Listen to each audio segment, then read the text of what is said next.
Okay, good afternoon, everyone. My name is David Holmwood, Director of Business Development for Viking River Cruises, and we're going to talk about not only rivers, but we're going to talk about oceans today.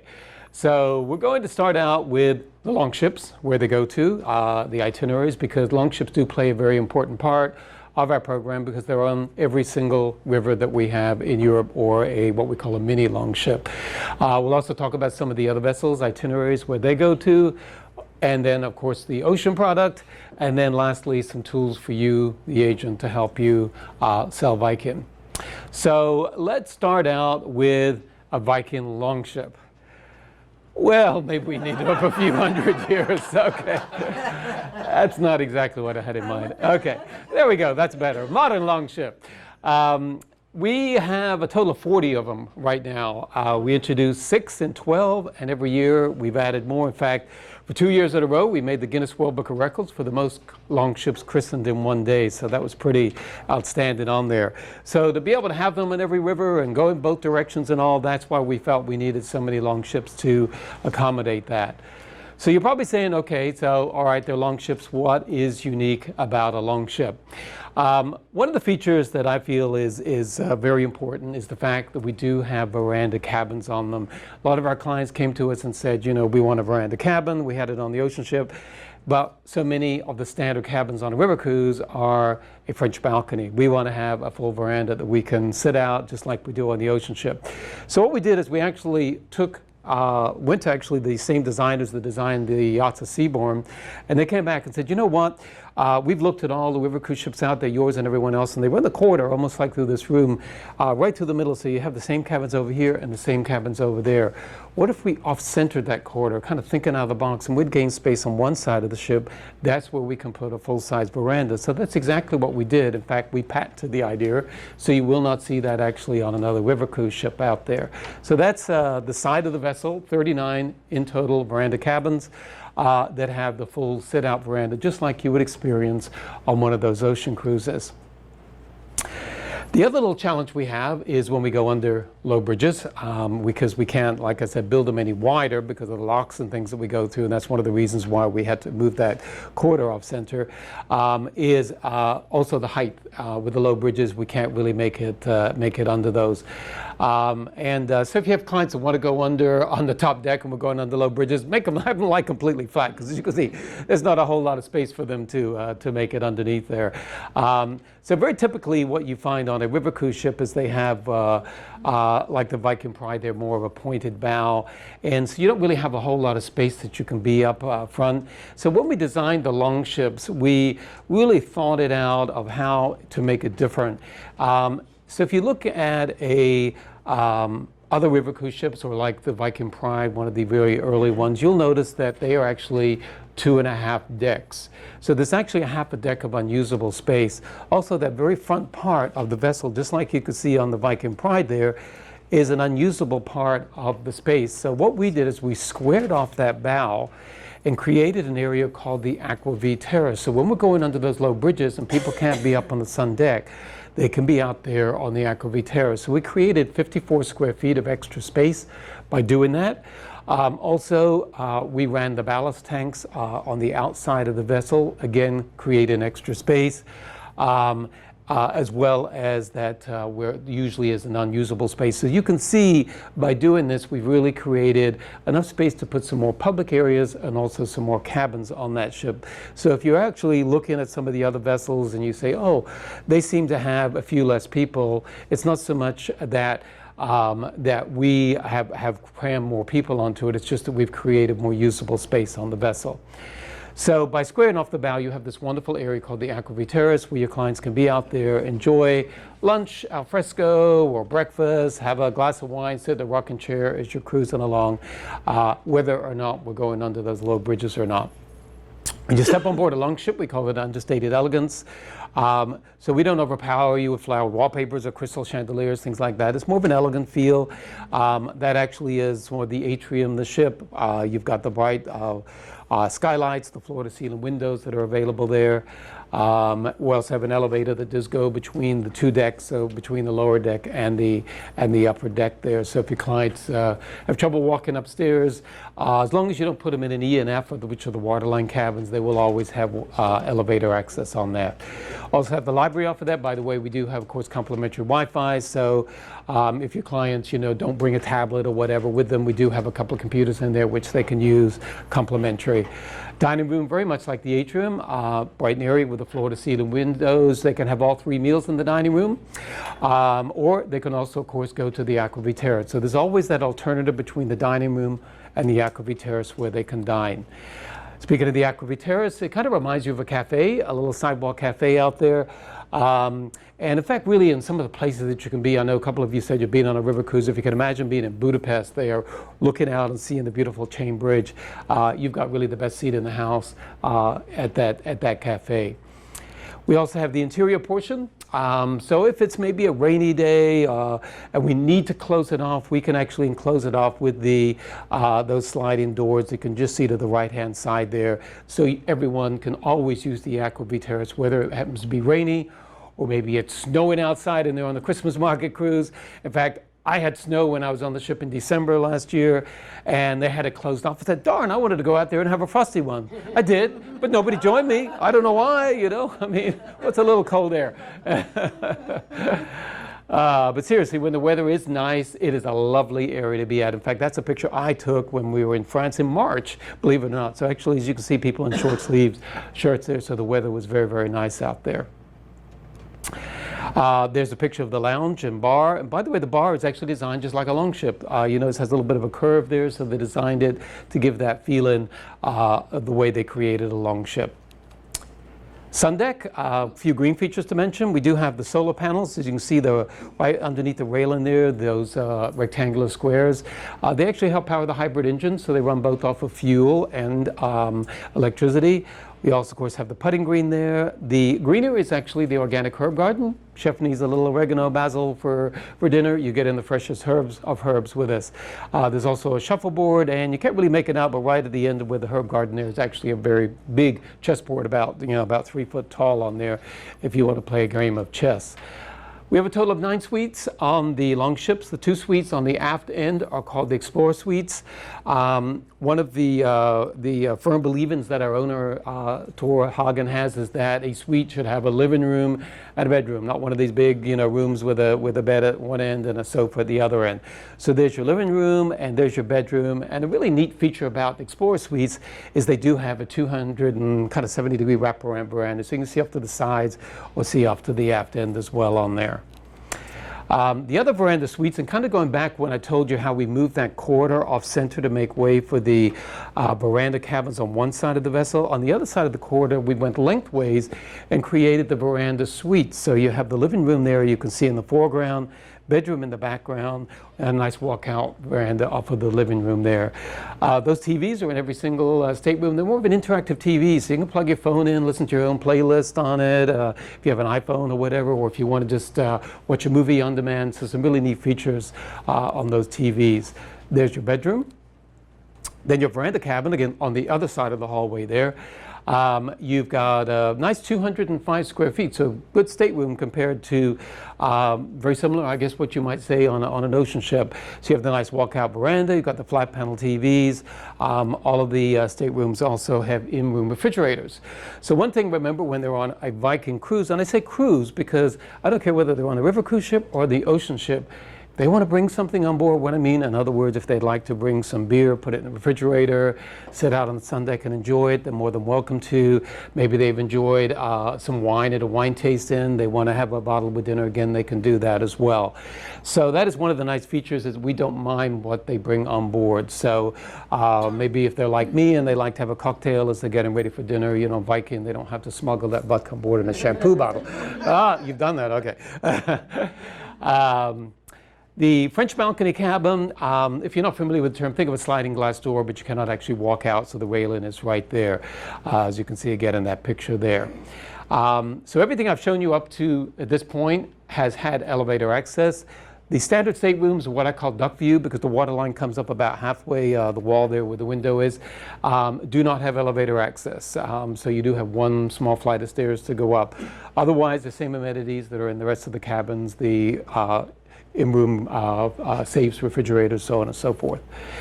I'm not going to really go through a whole lot of the itineraries because I don't want to take all day, but I will just highlight a couple of the most popular just to make sure you are aware of what the popular ones that we have in Europe. So if somebody's looking for a first-time cruise, think about either the Rhine, the Danube, or our most popular, which is a combination of the Rhine, Danube, and the Main River. So that's really, if you've got someone new to river cruising, that's what you should be pushing them on because that's where most people go for the first time. They're both picturesque. Rhine, of course, is going to feature the castles, and that area also has 4 countries you go to: Netherlands, Germany, France, and Switzerland. And then the Grand European is combined in that first part of the Rhine, which they will still hit that middle Rhine region with the castles, along with the Main River and then the Danube River. As an FYI, one change that we have made for 2016 on the Grand European, if you've been selling that, we used to do Bratislava. We are eliminating that really because most people kind of said it was okay, but they really didn't have that great of a time there. So we are now doing 2 nights in Vienna. So that is a change for 2016 on that. But then, of course, they can do the Danube as a 7-night. The most popular one is the romantic Danube, Nuremberg to Budapest, and of course all of these itineraries can be done in either direction. That's going to highlight some of the smaller towns and villages like Passau, Regensburg, Nuremberg, but also the big capital cities of Vienna and Budapest on that.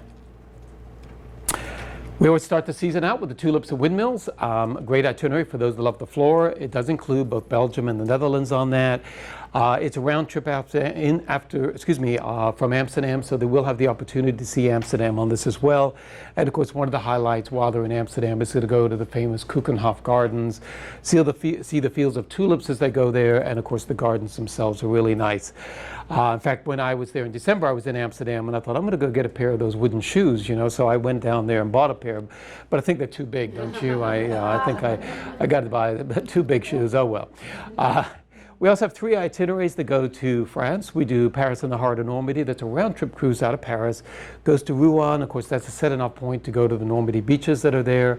And aside from that, they'll also see Versailles and go to Giverny, which is where Monet has his home or had his home and gardens there.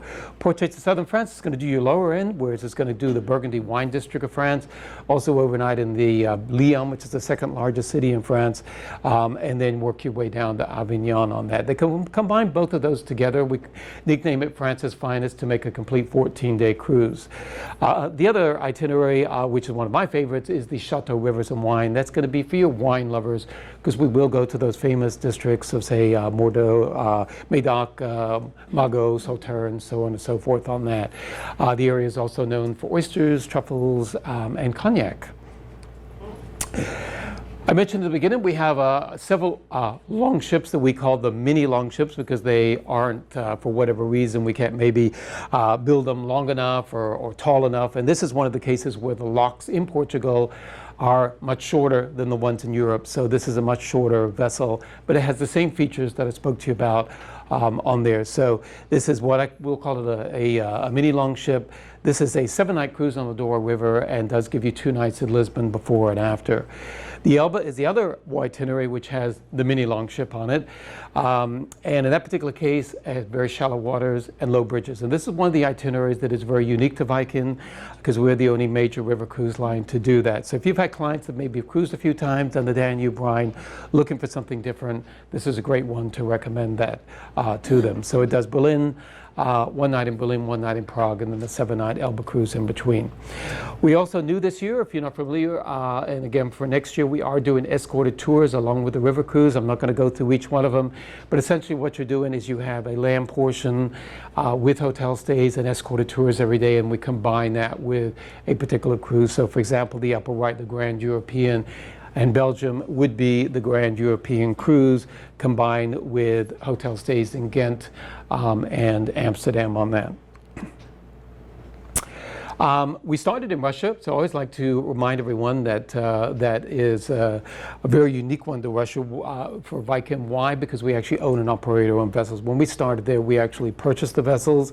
Our competitors out there actually are using other operators to run the program, so that does make a very big difference between the Viking product out there and other products. So by owning and operating them, we were actually able to rebuild these vessels, because you can't build new vessels on the Russian rivers. They won't allow you to, and that's one of the reasons why our competitors are unable to actually go and buy a vessel, because they won't allow them to, and so that kind of explains the reason on that. So it does make a big difference out there with us owning and operating, because you're getting the same kind of product that you would get on a cruise in Europe. It's a great program. If you've got clients that are interested in doing Russia, maybe they've done a Baltic cruise, they've kind of just barely seen St. Petersburg and done a tour and quickly, gone ashore, but they really didn't get time to see it. This does give you 4 days in St. Petersburg, 3 days in Moscow, and a beautiful river cruise in between. And currently, I don't know if you've been kind of looking at the brochures on that, for both this year and next year, we have a free air program. So that is a great reason if somebody's thinking about doing Russia to take advantage of that. Normally about $1,800 to fly to St. Petersburg and Moscow. The staterooms are very large. When we rebuilt them, used to be very small. They used to be about 90 square feet. And so we literally gutted everything out of these vessels when we rebuilt them. So you're looking at about 220, 230 square footage. You have a nice, large, wide veranda on there, wide enough to put a deck chair and really sit out there and enjoy that. That's Dieter, the guy in the hat there. He was the restaurant manager when I was on board the Viking trip in Russia. We just started what we call Taste Stop. And by the way, that's something that your clients will enjoy in any of our river cruises. If they're in Germany, they'll have sauerkraut and pretzels and things like that. Sausages. Over in Russia, we have their own version of a barbecue. That's the dessert table. And as we were doing this Taste of Russia out there, we were going through the locks, and some of the locals, you can kind of see them by the fence there watching us. And we were right in one of the locks, and I look up at the railing, and there was one of the locals looking down at this food, and I think he really wanted some of it, and he did quite well. I had quite a few things tossed up to him. Yeah, it's a good-looking dog. And the last couple itineraries I'll mention will be the China itineraries and the Southeast Asia. We have a total of 3 different variations. Imperial Jewels of China is the main core one. You're going to find that throughout the whole season, which incidentally runs January through November, so it's a very long season for China. That will give you hotel stays as well as the Yangtze River cruise. In Asia, we can't do everything on the river. We've got to be able to include hotel stays. We do use 5-star properties, for example, like the Ritz-Carlton or the Westin Hotel. So they are the best of the properties in each one of those cities. And these are fully hosted. You have a Viking program director who he or she will meet your clients when they arrive in China, and then they will be with them until they go home. So it's a full service. They fly with them. They're on the motor coach every day on the tours, and of course on the cruise and at the hotels with them. That's the vessel we use, the Viking Emerald. The Viking Emerald is an all-veranda ship, so there aren't any other kind of staterooms other than a veranda stateroom. The other 2 programs out there are simply a variation of the Imperial Jewels. The China Cultural Delights gives you an 11-day Yangtze cruise versus the 6-day Roof of the World. That's going to include Tibet in there into the program. That's an idea of what the cabins look like, 250 square feet. That is a standard cabin, nothing any smaller than that. And then the last 2 programs would be in Southeast Asia.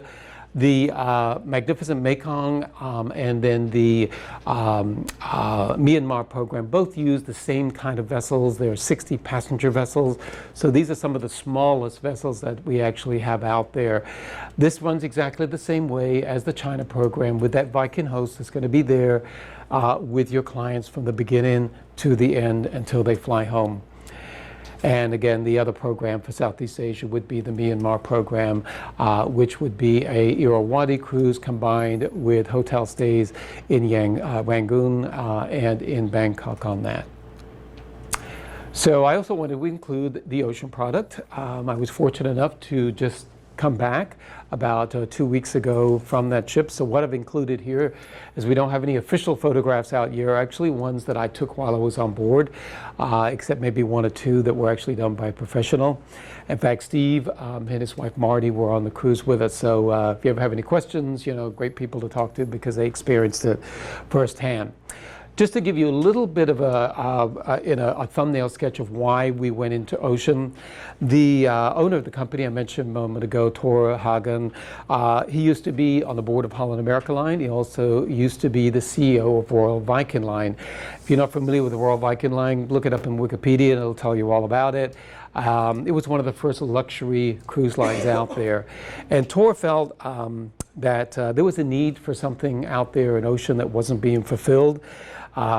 Beside the fact he's a Norwegian and has ocean in his blood, so he really wanted to get back into the ocean. So he started polling the passengers because he found that most all of our passengers had been on an ocean cruise prior to a river cruise. And he said, what didn't you like about it? And we got, probably the biggest answer is that we were nickel and dime to death. We got on board these vessels and everything, a bottle of wine, we had to pay for that. We had to pay for internet, we had to pay for water, and so on and so forth. We liked the fact that Viking included those. We also found that the port excursions were too short. We didn't get time to really get out there and see the cities like we did on a river cruise. They felt like the ships have got too big, thousands of passengers, they kind of got lost in the crowd. They liked the intimacy that we had on the river cruise or even on some of the vessels that we used to have out there that were much smaller. And probably another thing that they came up with is that, that the ships out there, yes, there are small vessels, but they're either very, very expensive or they found that they're very old. So we said, okay, if we can give you what you know about a river cruise, we'll give you those longer port stays, we'll include the excursion, every port will include beer, wine, and soda, Wi-Fi, so on and so forth. If we can give you that an ocean product, would you cruise with us? Over 7% said yes, we would. So we went to work and started designing the vessels. So the first vessel is the Viking Star. The one is currently out. It just did its first voyage, a 50-day, started in Istanbul all the way to Stockholm, and I was on a segment of that. And then we have, following that, the Sky and the Sea that'll be out in the next 2 years. One of the nice things about these ships is they are what is considered a small ship. So they're actually small enough to go up the River Thames right into Greenwich and London there. And that actually is not one I took. That's actually was taken obviously by a photographer in a helicopter that took that. But as you can see, it's working its way there to Millennium Dome that you can see there. So, so not only can it get into places like London, but it also can get into those smaller ports of call the big guys can't get into, or maybe actually go pierside where the others may have to tender in some of those ports. I've got a few shots that I took of the various different staterooms. Of course, the one I forgot to take was the one that I was in, which was the regular deluxe or standard stateroom, but it looked very similar to this. I would say if you kind of took away the portion where the sofa is there, where that wall is there, and moved that up to about where the curtain is, that would be the size and the look of the deluxe stateroom. So it's just a little bit narrow, but still 270 square feet. So there's a lot of space in there. So all of either the penthouse veranda cabin or the veranda cabins, of course, have the verandas and then the sitting area as well as the bed there. So every single stateroom has a veranda. There are no interior cabins on this ship.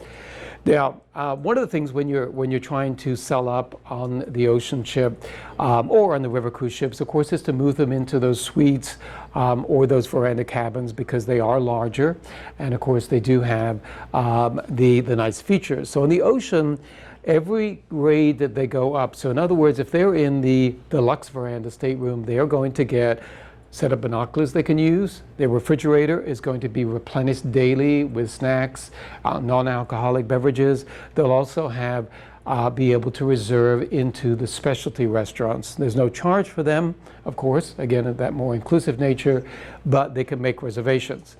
Now, the beginning level of veranda cabin, same size as the deluxe, which is 270 square feet, does not include reservations in the dining room, nor the binoculars, doesn't have a coffee maker in there, and also they can't get on board the vessel earlier like they can. So as they go higher into the grades of cabins, they will be able to book into the restaurants, get on board the vessel earlier, so on and so forth.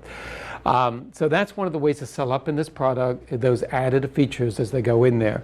Now, even if they book into the veranda cabin, they can go, once they're on board, go to the restaurant and say, okay, we don't have a reservation, but we would like to eat at Manfredi's tonight at one of the restaurants. And if it's available, yes, they would happily make a reservation for them. So it's not that they can't eat in the restaurants, it's just they can't have a set reservation before they leave home. When they book, I don't know if any of you booked on the Ocean product yet, but your clients will actually be able to log in to a Viking website, and they will be able to make these reservations online. They'll also be able to make hair appointments. Maybe they want to book an optional excursion or choose their dining time. They can do all of that ahead of time. Once they get into onto the ship, then when they turn the TV on, every day is going to tell them what they have programmed. So in other words, okay, oh yes, I've got a spa treatment at 1 o'clock today, so that will come from their website that they booked it on and follow them to when they're on board the vessel. This is the Penthouse Junior Suite. As you can see, this one, again, is a little bit larger. And the difference on that is you can see the curtain there. So this actually will then be able to be divided into 2 separate rooms. So maybe, the wife wants to read a book in bed, and maybe the husband wants to check out ESPN, the latest basketball game, whatever. Then they can close that off to not disturb each other on there. And by the way, back up 1 second here. When they move up into the penthouse suite, they also do have alcoholic beverages, which are stored in the refrigerator, like little miniatures of scotch and vodka and so on and so forth. So these too are replenished daily. So again, that is part of the replenishment on there. They also get more reservations into the specialty restaurants so they can book ahead of time. And also these open up earlier for them to book into it. So the higher grade that they go to, the earlier they can start to book the excursions that they want, so on and so forth. And the highest grade would be at the Explorer Suite. That's a shot of the living room area. I didn't include one of the bedroom area, but these, of course, are very large.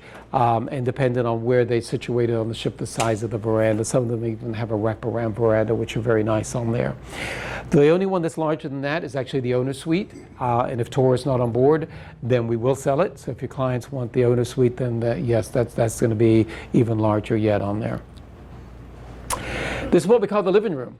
I know it's kind of an unusual name, but the reason why is because we have tried to design it like living room areas. We didn't want it to be a vast area that people would just kind of sit in with and be in one huge area. We broke it up into small different areas.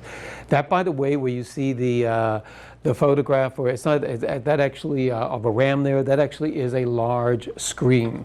So this actually can be changed, and so every time you go into the stateroom, you'll see something else sitting up there. So when I say different living room or sit-in areas, this is actually what they look like. So there'll be little areas, nooks and crannies that your clients can sit in with their friends maybe they've made on board or they cruise with, and just enjoy a cocktail or listen to music on the vessel there. You have to look everywhere because I kept finding different things I hadn't seen before. This is actually the moss garden below that main stairwell. So there's all kinds of little, what I find a lot to do with Norway on there, things like the moss garden or some of the artifacts and so on and so forth. In fact, we do have a Viking heritage section. It's kind of like a little mini museum where they can go through and see various different customs and things like that that there is there for them to see. As I mentioned, we have specialty restaurants. Again, there's no charge. And one of the things that our owner has said is that all of the restaurants are equal. In fact, he says the restaurant, which is actually the name of the restaurant, the restaurant has the best food. So it is the biggest choices of food and the best food. If they want to have a different venue and have more of an intimate setting, then Manfredi's is an Italian bistro kind of, or Italian steakhouse, great steaks there. Also Italian dishes, so again they can make a reservation and have a different venue. There's also private dining available, so if somebody wants to have a private dinner, this is this area right off of Manfredi's where they can dine in as well. There's also a kitchen table, as we call it, which is right there with the kitchen. We do cooking demonstrations there where they can learn how to cook different dishes, but also they can eat there one night, kind of like when you go to fine restaurants and they have a table there right next to the kitchen where the chef will serve. So you have the proper chef's table, which is a separate restaurant. That is also very similar to Manfredi's, where it's a reservation that you can reserve there. And the chef's table, the difference on that is that it's a set menu, more of a tasting menu. So there'll be no going in there and say, oh, well, I want this or I want the other. What is being served there is what they'll have, and they'll have different pairings with the wine with each one of the courses. So they'll change it every, I think it's 8 days now, but I think they're thinking of changing it to every 5 days. I was there, we had a couple of them, for example, just as I left, they had the Asian fusion menu, and so they would try the different ones there. There's also the World Cafe, which is obviously more of a buffet area where you have different varieties of foods from all around the world, particularly where they're cruising. There's also Mamson's, which is right off of where the Explorers Lounge is. This was actually named in honor of Tor's mother. And they wanted to create something of the foods that they grew up with in Norway. So what you're going to find in Mamson's are going to be very typical home-type foods that you would have in a family's home in Norway. In fact, the plates that you can see there in the middle there were the same plates that the family used as he was growing up, so they actually duplicated the pattern for the vessel here. We also have an area called the Winter Garden. I didn't actually show a picture of it, but it's, you can see it behind the windows there. And in the Winter Garden, you can get a high tea service at 4 o'clock. And as you can see, you got the scones there, you get the clotted cream, the sandwiches, little finger sandwiches and everything like you would get in a nice tea service. And again, that's included. That's not an extra like you find on some of the cruise ships now, where they like to charge extra for that. One of my favorite areas is the Explorers Lounge. I'm sure you've been on many of the ocean ships nowadays, and what do you find above the bridge area? The exercise room, right? And you've got all the exercise bikes, and you can look out to the ocean as you're riding your exercise bike. We did a study, you know what? 10% of the passengers actually use that area. So what does that mean? The other 90% never get to see those wonderful views because they're not there riding the exercise bike. So we have an exercise room, got great windows and views out, but the best view in the house above the bridge is available for everyone. So it's a two-story lounge, 270-degree views. So you can look out to the sides or look out to the front as you're cruising. In fact, I was up there as we were cruising into Stockholm and some really beautiful pictures and of the islands that you pass going in there. That's another shot there, actually, if you were to look one of the back walls. So what you got to find, again, is lots of trivia. You always find all these little bits and pieces and nooks and crannies. This has things to do with exploring or Viking things. So you can find a sextant up there or a typewriter, or there's actually a meteorite there. And you go up and touch it and look at it. If you see a book you like, grab it off the shelf and read it. And that's the great thing about it. It's very homey that, you know, even to down in the library, you see a book, just take it and enjoy to read it. So all throughout are books and things like that. And the one thing that I think all of us noticed that when we're on board is even though the ship carries 930 passengers, we never felt crowded. There were always lots of seats to be able to sit in, lots of little areas and nooks and crannies that you could enjoy, like the Explorer Lounge or by the pool area or by the Winter Garden and so on and so forth there. My favorite area was the infinity pool, which is on the aft end of the ship. And I got down close, got another picture. It's a little bit too cold to go in there, but although they are heated pools. So it kind of gives you that illusion that you're swimming in the ocean there. And then that's another shot of her coming into London. And everybody asked me, what are those funny looking shapes there? That actually is a barrier that they can actually bear open if they need to, if the Thames is flooding. So that's why what those are there. So kind of ended things up here. I did want to just remind you of a few things that we have available to you. First off, as we talked about with the hats already, that we do not have any NCFs. Also, you'll notice that our port taxes are added into our fares. And again, when I say talking about this, I'm talking about both products. So when you sell the ocean as well, there are no port taxes added on, and also there are no NCFs. So what does that mean? That means that you make a commission off of everything because those port taxes are already in there. So that commission is good for the entire fare. And we do pay commission on everything. So in other words, if you're going to order that client a bottle of wine, you'll make a commission off of it. Whatever you book ahead of time, whether it be an optional excursion on the ocean cruise, whatever, you will make a commission off of it. So that's very important on that. Of course, you make commission off of the air as well. You make 5% off of that. And even if you book a pre or a post tour, again, you make 12% commission. So it's not always the higher commission on there, but you will make a commission off of everything with us. If you like to do groups, we do love to do groups. On the river, it is a 1 for 9. So that means if you sell 5 staterooms, you will have earned a tour conductor. 5 is the group size, so we'll protect it if you're going out there and promoted it. You don't make the 5, you only sell 4. We're going to protect the group rate. We don't ask for a deposit on the group, but we do ask you to come up with an idea of how you're going to promote it. They use the term marketing plan, but don't think, oh my gosh, I need 5 pages of graphs and everything. No, we mean just a paragraph saying, okay, this is how we're going to promote it. I'm going to get with David, we're going to do a cruise night, or we're going to do a flyer, I'm going to do a postcard mail-in, blah, blah, blah. That's the kind of information that we need on that. We do have the tiered program. In other words, as that group gets larger, we'll start throwing in things like a bottle of sparkling wine in the cabin or a cocktail party for the group. It just depends on the size of the group. This information is all available on the website, so you can go on the website and pull that information up. How many of you have done the academy? Raise hands. Okay, we got 3. Okay. Okay. Have you gone all the way to course 6 yet, or anyone gone all the way?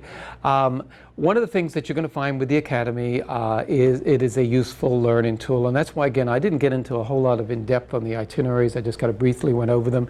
Because when you take the Academy, that is going to teach you about the rivers. You're going to learn about the Danube, the Rhine, China, Russia.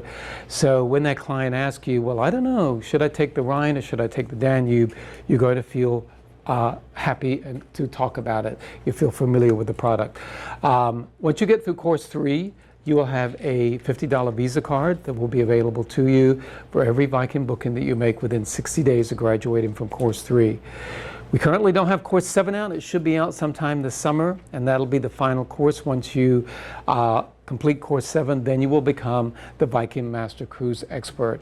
You'll have a nice award that you'll receive. You'll be able to do a press release for the paper. So it's going to be a pretty big thing once you complete that course. So kind of, if you haven't, for those of you who haven't started, start it now. Start working into it. Get at least through maybe course 3 or 4. So when we have course 7 out there, you can complete that and be able to sort of put on your website or whatever business cards that, hey, I'm a Viking specialist. And we will help you sell the product. And those in the room who've taken the course, ask them, and they'll tell you that they learned a lot on that. We do also have the travel agent website or the portal. You can actually make bookings on that. You can make payments on that if you don't want to have to call up and make a payment. Order brochures, see what a picture of a cabin looks like. I want to send it to my client. I'm doing a group. I will need to make a group flyer. You can do all of that on there. We also have a part of it called the co-branded website. What that is basically is a website that looks like the Viking River Cruises website. What that will allow you to do is to actually put your name and your phone number in there, and you will have a website name. So, for example, it could be VikingRiverCruises.com/myagent/David Holmwood. And then what that would do is it would pull up when somebody types that in, your version of the Viking website with your name on there, your phone number. Maybe they've gone in after hours and they want to contact you. They can actually go in there, fill out a questionnaire. What cruise am I interested in? This is how to reach me. You will then get in your inbox an email that this client went on there and is asking for more information. So it's a great link to put on. Maybe if you have a little website that you're doing, or if you're sending an email blast out there, put that on there as a link so they go on there. You don't really want them to go onto our website. Why do you want them to call us? You want them to go on our version or your version of our website, so they will call you. Very easy to do. When you go into that agent portal, scroll down to the very bottom till it says co-branded website. Click on there. You'll notice that it'll fill in all the blanks already because it knows your name and what your phone number is and all there. Make sure you're happy with the way it reads. You can change it if you need to, and then name the website. That's all you need to do, and then voila, you have the website. It's that easy to do. So that concludes what I was going to talk about on the presentation. So I do have one final thing I'm going to do, a little questionnaire I'm going to have you fill out. But before we do that, I'd like to open it up for any questions that you might have on whatever. Yes, sir. Yeah, on the tours that the clients book, we get commission if they book them we're their agent, but they book them online themselves, Mm-hmm. we have to book them for them. No. As long as the booking is through you and you've booked it, Right. that ocean booking, then yes, you will get the commission. It has to be pre-cruise bookings. Yes, because if they do it on board, then we can't backtrack it. But as long as you They do it ahead of time. ahead of time. Commission. And those are all available to book ahead of time. But again, keep in mind, probably the biggest comment that I have heard on the ocean product is, maybe your client booked in the beginning level veranda cabin or deluxe veranda, and they're going on board and say, gosh, I had my heart set on doing this particular excursion and it looks sold out. Why? Because those people who are in the Explorer suites or the penthouse veranda cabins or suites got in there before they did. So that is an advantage, again, when we're talking about selling up. That's one of those reasons to sell up to those higher grade cabins, because if you've got your heart set on, going on the Flam railway ride when you're in Bergen, there's only so many seats they have on that, and once they sell out, they sell out. So again, The same with the river cruises? no, on the river cruises, we don't really pre-sell. There are a couple of instances we do, and in those instances you would get a commission. Usually those are when we are very limited, because usually on the river side of it we are able to fill them once we get on board, and we like to be able to know, okay, well, yeah, we've got a lot of people that want to do this particular one. Maybe they want to do the Mozart concert in Vienna, so we'll add on 3 buses instead of 2. So we do control that once we're on board. But as far as the Hermitage is one of those ones, for example, go into what we call the behind the scenes or down into the vaults. It's limited, I think, to about 12 people that can actually do that because of the access on there. So we do allow people to pre-book that so they won't be disappointed. So yes, in that case, you would make a commission off of it. Great question, thank you. Yes?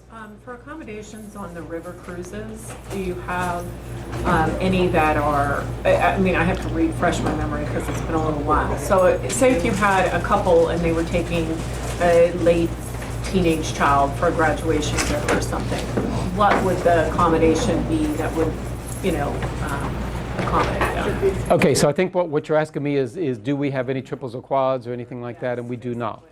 Okay, on both the river and the ocean, it is solely double occupancy, because really our primary market is that average of a 60 years old. I mean, not to say we don't get younger or we get older. Occasionally we will get somebody that comes in and says, oh, I want to bring my grandchild.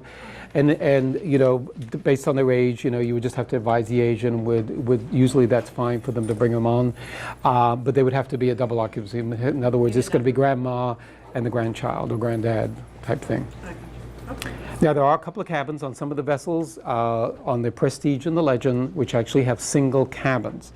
So in that particular case, if the child was old enough, but they would still, again, have to share with a parent, but then one could move off and move into the single cabin if all 3 wanted to go on board.